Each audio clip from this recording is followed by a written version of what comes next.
जय सनातन धर्म की। प्रिय सनातनियों, आप सभी का स्वागत है हमारे इस कार्यक्रम में। सनातनियों, क्या आपको भी ज्योतिष विज्ञान पर भरोसा है? क्या आपको लगता है कि ज्योतिष विज्ञान केवल वर्तमान में ही काम करती थी या करती है? पहले तो इसका कोई उपयोग होता ही नहीं था, या होता होगा तो केवल गणनाओं के अंदर होता होगा, समय काल की गणना में इसका उपयोग होता होगा। क्या हमारी समस्या का समाधान पहले कभी ज्योतिष विद्या के द्वारा नहीं लिया जाता था? तो सनातनियों, आज आपके सामने मैं शास्त्रों के अंदर वर्णित उन घटनाओं से आपके सामने वो प्रमाण रख रहा हूं कि कैसे त्रेता के अंदर भी, द्वापर के अंदर भी ज्योतिष के द्वारा समाधान लेकर अपनी समस्या का समाधान लिया जाता था।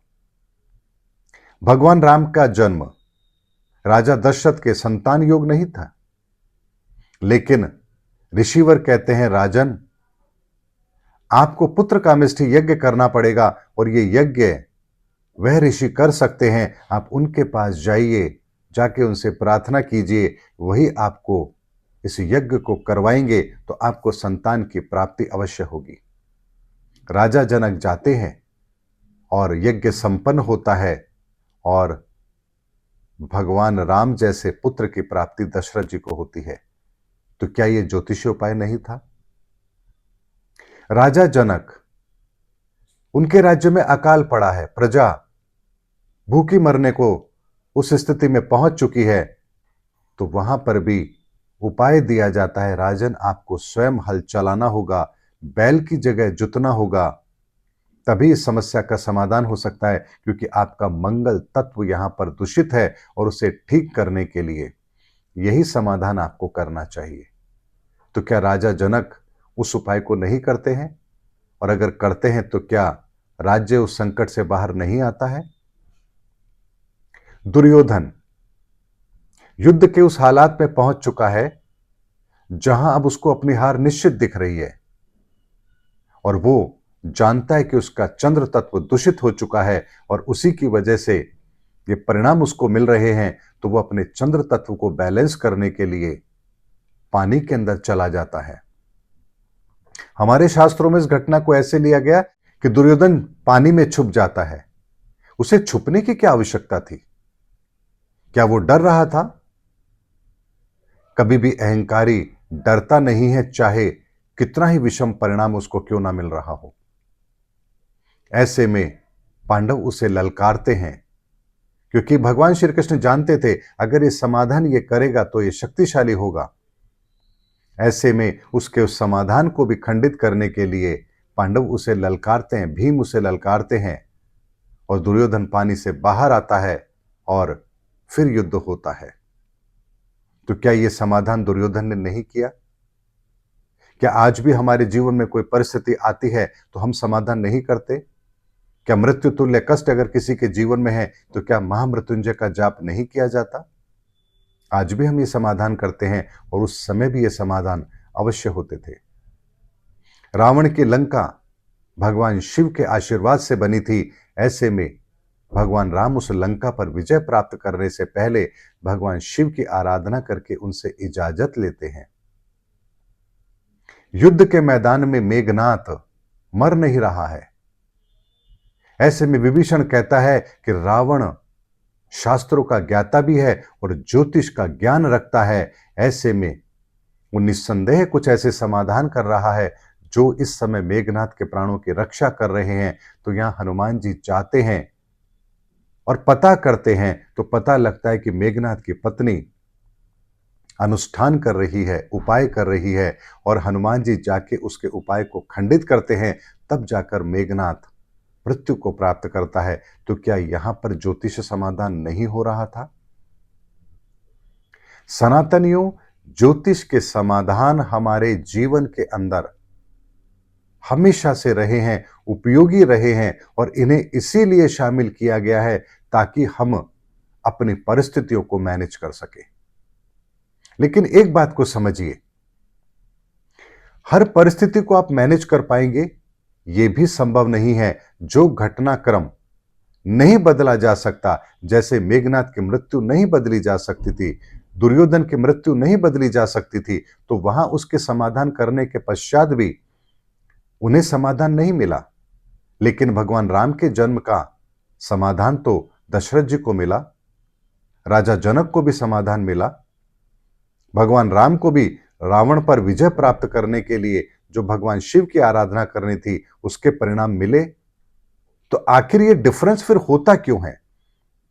अगर हम उपाय करें तो भी हमें परिणाम ना मिले, ऐसा क्यों होता है? इस बात को भी जरा गंभीरता से समझ लीजिए। जैसे हम मनुष्यों की अगर हम बात करें तो हम अपराध करते हैं तो दो तरह के अपराध होते हैं। एक सिविल नेचर का अपराध होता है, एक क्रिमिनल अपराध होता है। यानी जो क्रिमिनल केस होता है और एक सिविल केस होता है। सिविल केस में कभी भी किसी को फांसी नहीं दी जा सकती, चाहे अपराध कितना ही बड़ा क्यों ना हो। क्या विजय माल्या को फांसी पर लटकाया जा सकता है? यह संभव नहीं है। लेकिन क्रिमिनल केस के अंदर फांसी की सजा का प्रावधान होता है। वहां आप उसको अर्थदंड देकर के नहीं छोड़ सकते कि अच्छा आपने किसी का कत्ल किया है, चलो 10 करोड़ रुपए जुर्माना दो, आपको माफ कर देते हैं। ऐसा संभव नहीं है। लेकिन क्रिमिनल केस के अंदर फांसी का प्रावधान है, तो सिविल केस के अंदर दंड का प्रावधान है, अर्थदंड का प्रावधान है। यानी इस व्यक्ति ने अपराध किया है, षड्यंत्र किया है, इसको इतने वर्ष की जेल और इतना इसका जुर्माना। इसी तरह से हमारे कर्मों के भी दो विभाजन होते हैं। ऐसे कर्म जिसे माफ नहीं किया जा सकता और ऐसे कर्म जिसका पश्चाताप हो सकता है। तो जिन कर्मों का पश्चाताप हो सकता है, वो परिस्थितियां हमें जीवन में मिलती हैं जिन्हें बदलने का समाधान हम ले सकते हैं। लेकिन वो कर्म जिसे आप बदल नहीं सकते, उसी के आधार पर आपका जन्म तय होता है कि आप किस घर में, किस कुल में और किन परिस्थितियों में जन्म लेंगे। जन्म से विकलांग है, झोपड़ी में पैदा हुआ है, शारीरिक दुर्बलता है, मानसिक विकृति है, ये आपके जीवन के वो अपराध हैं जिनकी क्षमा ईश्वर के द्वारा आपको नहीं दी गई है। इसीलिए जन्म के साथ आप वो परिस्थिति लेकर के पैदा हुए हैं। लेकिन कुछ अपराध उस श्रेणी में हैं जिनका आप समायोजन कर सकते हैं। तो आपको आपके जीवन में फिर ऐसी परिस्थितियां मिलती हैं जिनका समाधान यदि आप करें तो निश्चित तौर पर आप अपने जीवन को बेहतर बना सकते हैं। इसीलिए सनातनियों, जीवन के अंदर ज्योतिष विज्ञान का लाभ इंसान को तब मिलता है जब हम इस ज्योतिष विधा पर विश्वास करके निर्धारित किए गए उन उपायों को यदि अपने जीवन में शामिल करते हैं तो निस्संदेह हमें समाधान जरूर मिलता है। मैंने तो स्वयं ने अपने जीवन में इस ज्योतिष विधा से बहुत समाधान लिए हैं और ये उपाय सटीक तरीके से काम भी करते हैं। इसीलिए मैं मेरे जीवन के अनुभव से अब आप लोगों के सामने वो चीज रखने जा रहा हूं अपने नेक्स्ट संडे के लाइव सेशन के अंदर, जहां से हम 800 करोड़ लोगों को एक स्थायी समाधान अपने कष्टों का मिले। यही प्रयास मेरा होगा और यह प्रयास आप सबके लिए निशुल्क होगा। इसीलिए सनातनियों, इस महान ज्योतिष विज्ञान को जो अब श्राप मुक्त हो चुकी है, इसके नए रूप स्वरूप को समझिए और अपने जीवन में इनको शामिल कीजिए।